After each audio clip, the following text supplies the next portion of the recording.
স্বয়ং ব্রহ্মা বলছেন,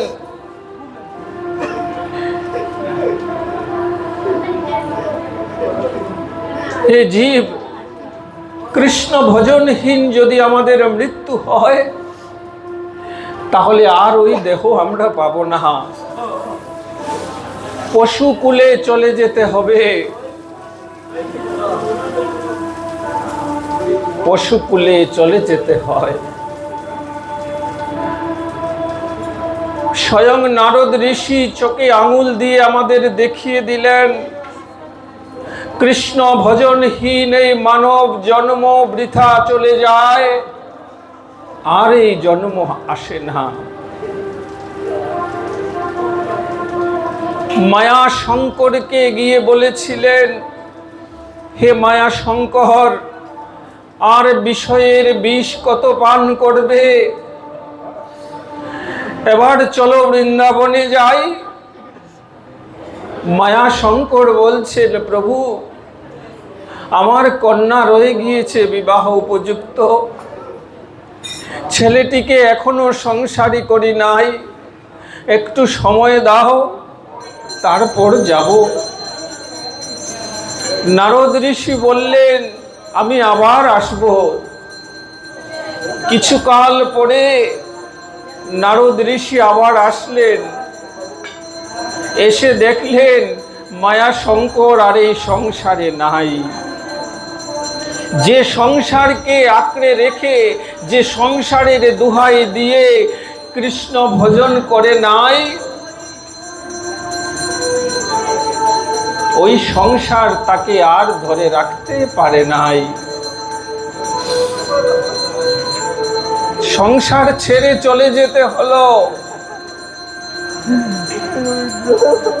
নারদ ঋষি আক্ষেপ করে বলছে, না মায়া শঙ্কর, তোমাকে এত করে অনুরোধ করলাম, চলো কৃষ্ণ ভজনে যাই, চলো বৃন্দাবনে যাই,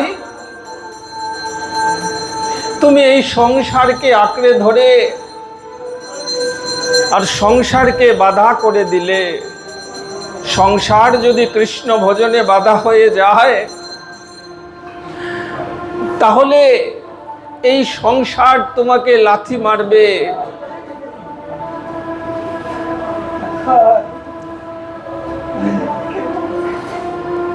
সাধু তো, সাধুর মনে জীবের জন্য করুণা।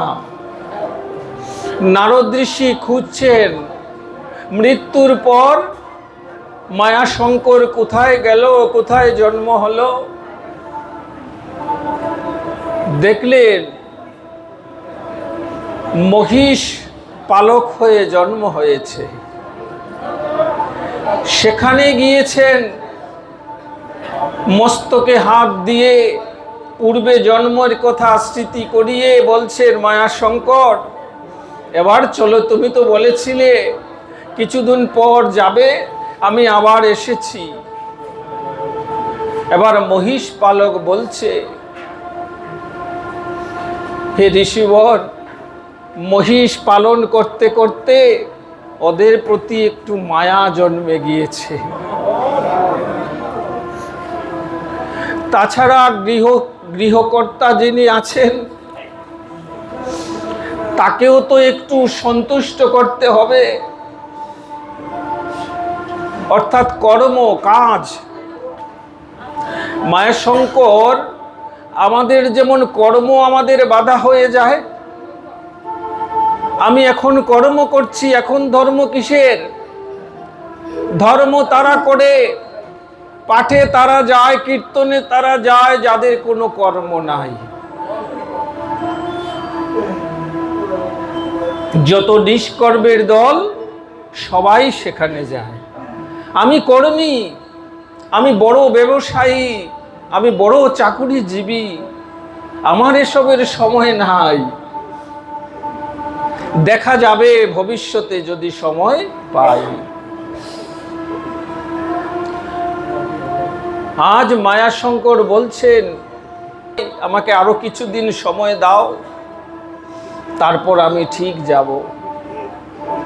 কিছুদিন পর আবার নারদ ঋষি আসলেন, মায়া শঙ্কর, এসে শুনলেন সর্পাঘাতে মায়াশঙ্করের ওই পালকের মৃত্যু হয়ে গিয়েছে, মহিষ পালক।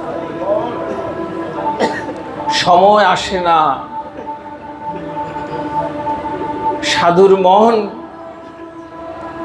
ছুটে গেলেন কোথায় আছে দেখতে। দেখলেন রাস্তার পাশে কুকুর হয়ে জন্ম হয়েছে।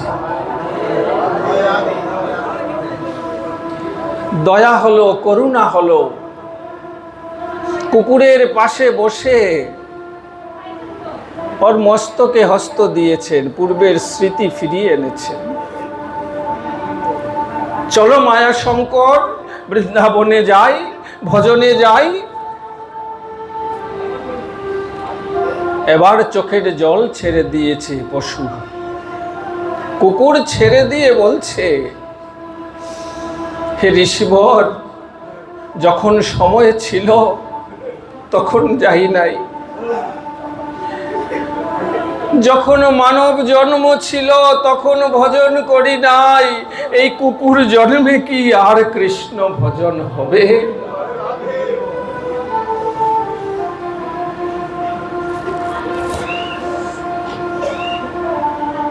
কুকুর জন্মে কৃষ্ণ ভজন হবে?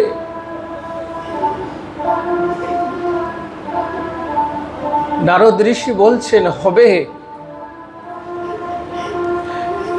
যদি রাস্তার কুকুর না হয়ে বৈষ্ণবের দ্বারের কুকুর হওয়া যায়, তাহলে হয়তো বৈষ্ণবের প্রসাদ পেয়ে জীবনটি ধন্য হয়ে যেত।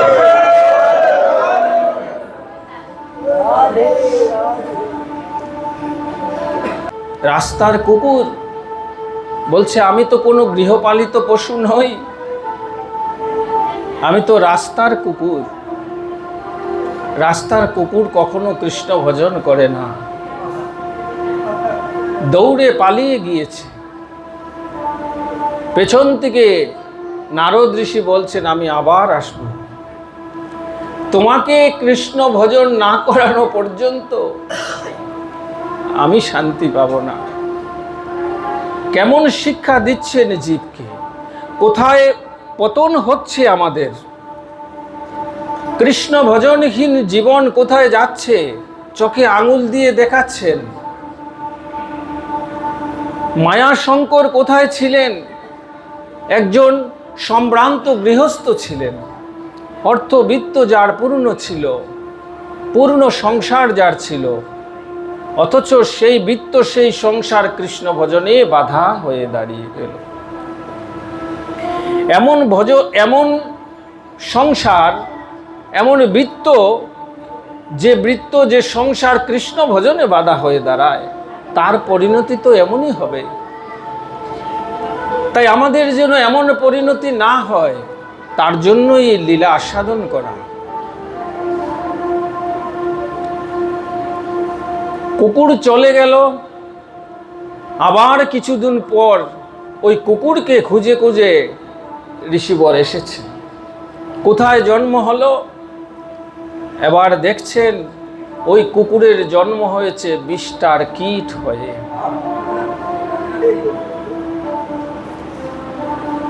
পরমাত্মা কেমন একবার চিন্তা করুন।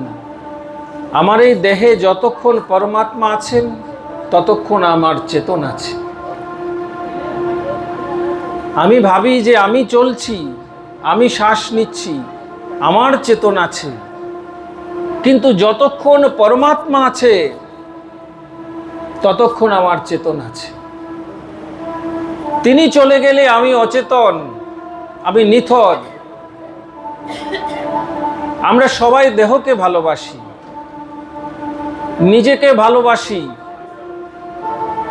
মৃত্যুকে এড়িয়ে যেতে চাই, নিজেকে সব সময় অন্য থেকে ভালোবাসি। এই যে ভালোবাসা, কাকে ভালোবাসি আমরা? প্রকৃতপক্ষে আমার দেহের পরমাত্মাকেই আমি ভালোবাসি, দেহকে নয়। প্রমাণ, যখন স্বামীর মৃত্যু হয় তখন স্ত্রী মৃতদেহের পাশে বসে চিৎকার করে বিলাপ করে, ওগো তুমি আমাকে ছেড়ে কোথায় চলে গেলে? তোমাকে ছাড়া আমি কি নিয়ে বাঁচবো? জ্ঞানী ব্যক্তি বলছেন, মা তুমি কাঁদছো কেন? আমার স্বামী চলে গিয়েছে তাই কাঁদছি। জ্ঞানী ব্যক্তি বলছেন, মা তোমার স্বামী তো তোমার পাশেই আছে, ও তো কোথাও যায় নাই, সে তো পড়ে আছে তোমার সামনে, তাহলে কেন তুমি চলে গেল বলে কাঁদছো কেন? ও মৃত বলে? তাহলে এতদিন তুমি কাকে ভালোবেসেছো? ওর ভিতরে চেতন রূপে যে গোবিন্দ ছিল, যে পরমাত্মা ছিল, ততদিন তুমি তাকে ভালোবেসেছো। আজ সে চলে গিয়েছে, তাই ওটি মৃত হয়ে গিয়েছে, তাই বলছো সে চলে গিয়েছে। কে চলে গেল? পরমাত্মা চলে গেল, যে আছে বলে আমরা চলতে পারছি, শ্বাস নিতে পারছি। তাই জীবন থাকতে তাকেই ভালোবাসতে হবে। যদি তাকে ভালোবাসতে পারি, তার ভজন করতে পারি, তবেই মানব জন্মটি সার্থক হবে। না হলে ওইভাবে ক্রমান্বয়ে কুকুর থেকে বিষ্ঠার কীট। কিন্তু পরমাত্মা মানব দেহে যেমন ছিলেন, কুকুরের দেহ যেমন ছিলেন, তেমনি আজ বিষ্ঠার কীটের মধ্যেও তাকেও যেতে হয়েছে।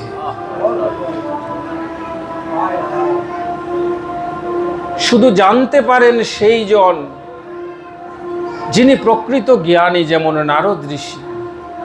তিনি বুঝতে পারলেন, তিনি বলছেন, মহা পরমাত্মা হে গোবিন্দ তোমার কি লীলা। নারদ ঋষি বলছেন, হা গোবিন্দ তোমার কি লীলা।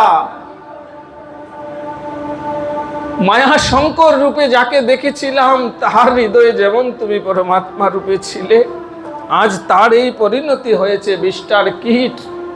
তুমি না থাকলে তো সেও মরে যাবে, সেও অচেতন। যেহেতু তুমি জীবের ঈশ্বর, জীব সৃষ্টি করেছো, অনন্ত কোটি জীব তুমি সৃষ্টি করেছো, তোমার কর্তব্য হচ্ছে তার মধ্যে থাকা। তুমি না থাকলে সে চলতে পারবে না, সে অচেতন, চেতনা পাবে না।